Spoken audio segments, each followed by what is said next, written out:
Hello everyone, this is Irini Konstantakou from the fabulous and amazing Athens, Greece. This video is dedicated to my lovely and amazing coach Lauren Lahav.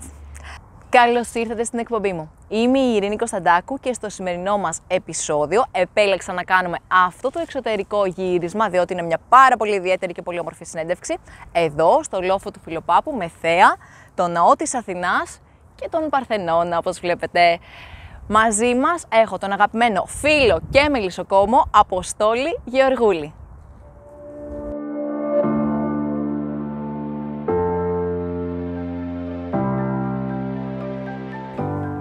Καλώς ήρθες, Αποστόλη, στην εκπομπή μου. Καλώς σε βρήκα, Ειρήνη.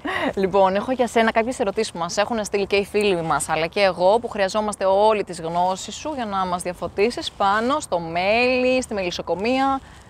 Πολύ ωραία. Είσαι έτοιμος να ξεκινήσουμε την πρώτη ερώτηση? Πανέτοιμος. Λοιπόν, θέλω να μας πεις λοιπόν πόσα χρόνια είσαι μελισσοκόμος και εάν η μελισσοκομεία είναι κάτι εύκολο ή δύσκολο σαν δουλειά. Ωραία. Εγώ ασχολούμαι με τη μελισσοκομεία αυτή τη στιγμή 5 χρόνια και το ξεκίνησα κυρίως ως χόμπι. Τώρα πλέον σιγά σιγά όσο εξελίσσονται τα πράγματα, το έχω πάει λίγο πιο ημιεπαγγελματικά, να το πω. Σούπερ. Και εντάξει, θα δούμε στο μέλλον τι μέλη γενέστε. Είναι δύσκολο ή εύκολο? Θα έλεγα ότι είναι ένα επάγγελμα πολύ δύσκολο, αλλά και πολύ ενδιαφέρον και εγωιτευτικό ταυτόχρονα. Έχουμε να κάνουμε με τη φύση, έχουμε να κάνουμε με αστάθμιτους παράγοντες, έχουμε να κάνουμε με ένα άγριο ζώο όπως είναι η μέλισσα, έτσι, και έχουμε να κάνουμε και με το φυσικό περιβάλλον, το οποίο δεν ξέρουμε από στιγμή σε στιγμή πώς θα εξελιχθούν τα πράγματα, οι καιρικές συνθήκες, οι ανθοφορίες κτλ.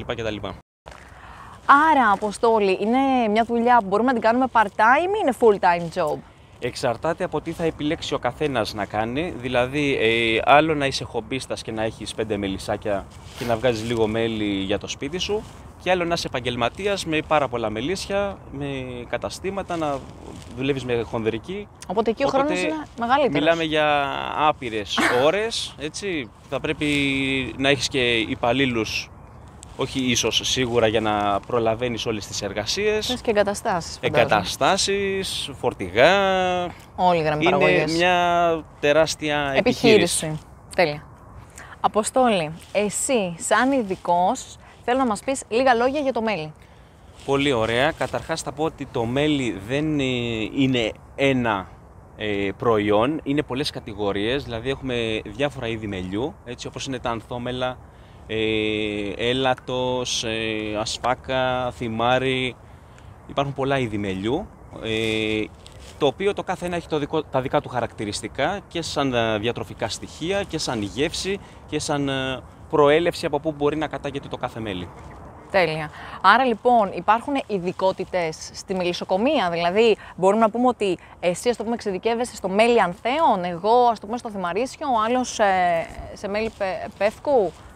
Ναι, υπάρχει αυτό, δηλαδή ανάλογα και με την τοποθεσία που βρίσκεται ο καθένας ή που μεταφέρει τα μελίσια του, ο κάθε μελισσοκόμος έχει αποκτήσει συγκεκριμένες γνώσεις σαν ειδικότητα στο συγκεκριμένο μέλι, εξειδίκευση ακριβώς στο μέλι που δουλεύει, έτσι, το οποίο δηλαδή μπορεί να είναι ο άλλος θυμαράς όπως λέμε ή ελατάς, που σημαίνει ότι ασχολείται 100% με αυτό το μέλι και έχει μάθει. Δεν είναι αυτός που κόβει τα έλατα που στολίζουμε τα Χριστούγεννα.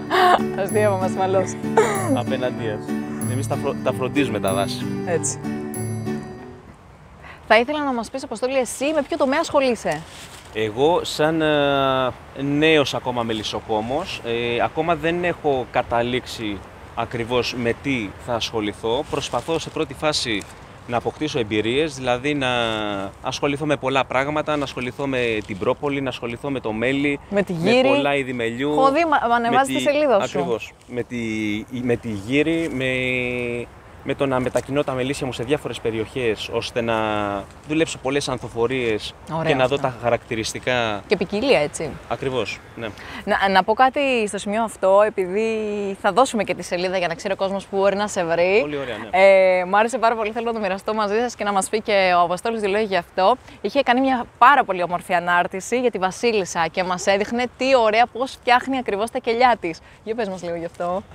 Η Βασίλισσα είναι η μόνη μέλισσα, να το πω έτσι απλά, μέσα στην κοινωνία των μελισσών, η οποία είναι η μαμά τους, δηλαδή αυτή γεννάει τις μέλισσες και τους κυφήνες και είναι η μόνη δουλειά που κάνει μέσα στο μελίσι. Κυρία!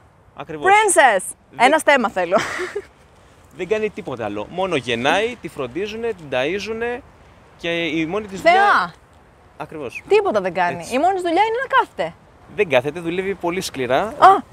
Διότι τέτοια εποχή που είναι άνοιξη μπορεί να γεννάει μέχρι και 7 φορές το βάρος της σε μια ημέρα. Εντυπωσιακό, πραγματικά δεν το Φοβερό, ήξερα πραγματικά. αυτό. Φοβερή πληροφορία, ευχαριστούμε. Μιλάμε για 2.000 μέχρι και 3.000 αυγά την ημέρα.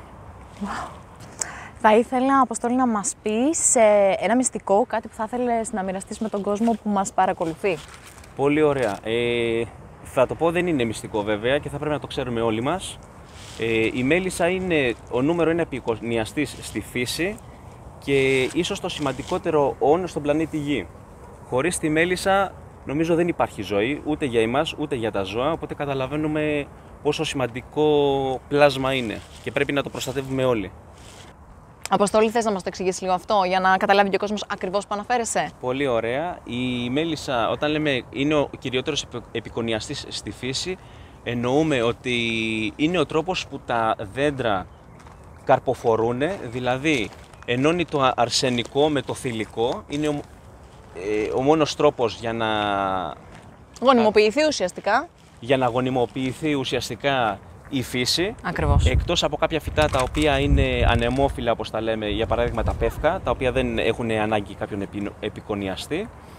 Τα περισσότερα φυτά έχουν ανάγκη τη μέλισσα, τα έντομα, δεν είναι μόνο η μέλισσα βέβαια, είναι και άλλα έντομα, αλλά το κυριότερο είναι η μέλισσα, διότι έχει μια εξειδίκευση που δεν έχει κανένα άλλο έντομο στη φύση. Δηλαδή μπορεί να ασχολείται με μία ανθοφορία, οπότε μιλάμε για φοβερή απόδοση στο θέμα της επικονίασης.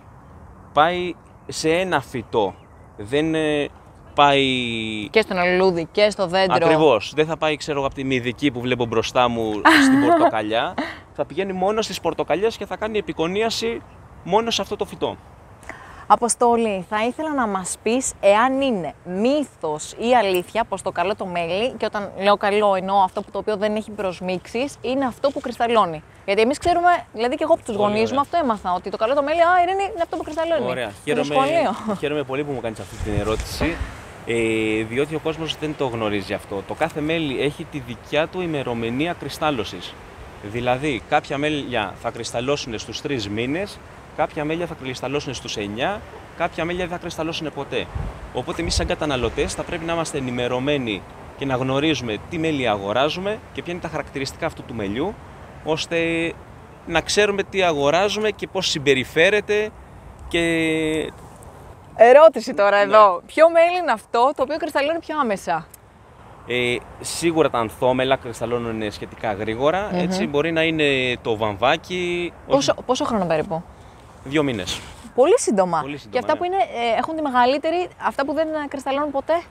Αυτά είναι τα μέλια από μελιτώματα, όπως λέμε. Είναι στην κατηγορία των μελιτωμάτων. Δηλαδή είναι ο πεύκος, έλατο, βελανιδιά, κάστανο, τέτοια μέλια. Σούπερ! Αποστόλη, θα ήθελα να μας πεις σε ποιες περιπτώσεις δεν συστήνεται η κατανάλωση μελιού.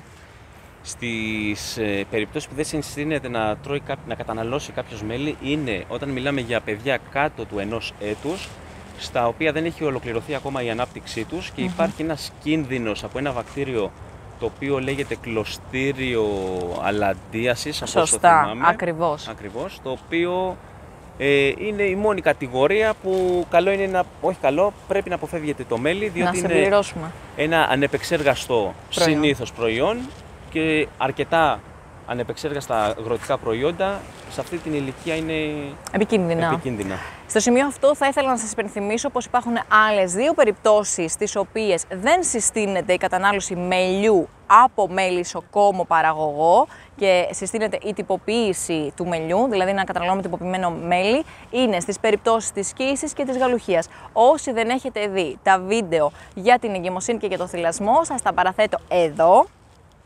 Σου έχω σούπερ ερώτηση, διότι πολλοί φίλοι, πολλοί πελάτες με ρωτάνε. Θέλω να μας πεις 2 λόγια για την γύρι, Ωραία. για την πρόπολη και για το βασιλικό πολιτό. Ωραία. Λοιπόν, μιλάμε για 3 προϊόντα super. Ό,τι βγάζει η μέλισσα θεωρείται υπερτροφή. Ωραία. Η γύρι είναι η πρωτεΐνη των μελισσών. Ουσιαστικά με αυτό όχι αναπαράγονται. Τρέφονται. Τρέφουν το γόνο τους, ώστε να γεννηθούν οι νέες μέλισσες. Ωραία. Οπότε μιλάμε ουσιαστικά για πρωτεΐνη, έχει πολλές βιταμίνες, ιχνοστοιχεία και μέταλλα. Θέλω να μου πεις τι γεύση έχει, γιατί παιδιά δεν το ξέρετε αυτό. Πριν κάνουμε το επεισόδιο, κάνουμε αυτή τη συζήτηση. Τι γεύση έχει η γύρι? Η γύρι, αναλόγως από πού προέρχεται, έχει και διαφορετική γεύση. Είναι γλυκιά όμως, μου πες. Είναι και γλυκιά, βέβαια μπορεί να είναι και λίγο πιο πικρή, να το πω έτσι. Ανάλογα από πού προέρχεται, από ποια φυτά, και γι' αυτό είναι πολύχρωμη. Wow! Είναι πολύχρωμη, το κάθε φυτό έχει το δικό του χρώμα γύρις και έχει και τα δικά του συστατικά. Θα ξανάρθεις για να μας δείξεις και τη γύρι τα δικά σου τα μέλισσια. Πάμε για την πρόπολη. Η πρόπολη θεωρείται αντιμικροβιακό και το όνομά της έχει βγει φυσικά από ελληνικές λέξεις, όπως καταλαβαίνουμε, προπόλης, δηλαδή είναι σαν προστασία, το είχαν οι αρχαίοι και από εκεί βγήκε το όνομα.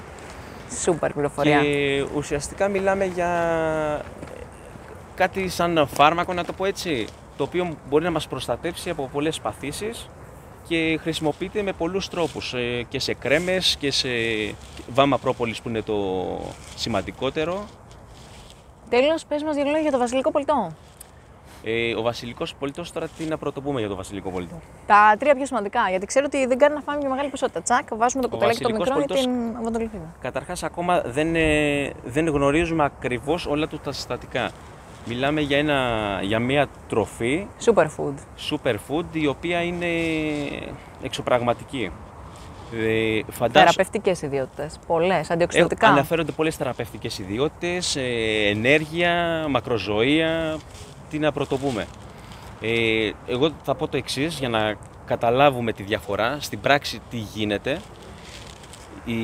Ο βασιλικός πολιτός είναι η τροφή της βασίλισσας. Μόνο, δηλαδή ένα αυγό το οποίο ταΐζεται με βασιλικό πολιτό και ένα αυγό το οποίο θα ταΐστεί με την κλασική τροφή που προσφέρουν οι μέλισσες, θα βγει ένα διαφορετικό όν. Στο ένα θα βγει βασίλισσα, το οποίο είναι κάτι άλλο, και στην άλλη περίπτωση θα βγει κάτι άλλο που έχει μια άλλη φυσιολογία. Έχουμε κοινωνικές τάξεις λοιπόν και στον κόσμο της μέλισσας. Έχουμε κοινωνικές κάστες, οι οποίες διαχωρίζονται με την τροφή με το βασιλικό πολιτό. Και θα συμπληρώσω πως με βασιλικό πολιτό ταΐζουν την προνύμφη οι μέλισσες για 5 ημέρες, και μέσα σε 5 ημέρες που ταΐζουν με βασιλικό πολιτό βγαίνει ένα άλλο όν, το οποίο ουσιαστικά είναι η μάνα του μελισσιού, ένα ολοκληρωμένο θηλυκό άτομο με όλα τα χαρακτηριστικά που έχει η βασίλισσα. Κλείνοντας, θέλω να σε ευχαριστήσω πάρα πολύ, Αποστόλη, για αυτήν την υπέροχη συνέντευξη. Χαρά μου και ελπίζω να τα ξαναπούμε. Ναι, γιατί έχουμε πάρα πολλές που πρέπει να. Δηλαδή, είναι ερωτήσεις και δικές μας που μας έχουν στείλει κιόλας, οπότε έχουμε να πούμε πολλά. Πολύ ωραία. Χαίρομαι γι' αυτό. Τέλεια. Αν σας άρεσε αυτό το βίντεο, κάνετε like και share με τους αγαπημένους σας. Εάν δεν έχετε εγγραφεί στο κανάλι μου, μπορείτε να το κάνετε τώρα και να πατήσετε την καμπανούλα για να ενημερώνεστε για τις προσεχείς ενημερώσεις. Εάν έχετε απορίες ή σχόλια, τα αφήνετε κάτω από αυτό το βίντεο. Και αν δεν γνωρίζω εγώ, θα σας απαντήσει ο ειδικός ο Αποστόλης. Μπορείτε. Αν θέλετε να επικοινωνήσετε μαζί μου, μπορείτε να με βρείτε εδώ. Τέλος, μπορείτε να με ακολουθήσετε σε Facebook, Instagram και LinkedIn. Εμείς ανανεώνουμε το ραντεβού μας σε μία εβδομάδα ακριβώς. Μην λείψει κανείς. Φιλιά πολλά. Γεια σας!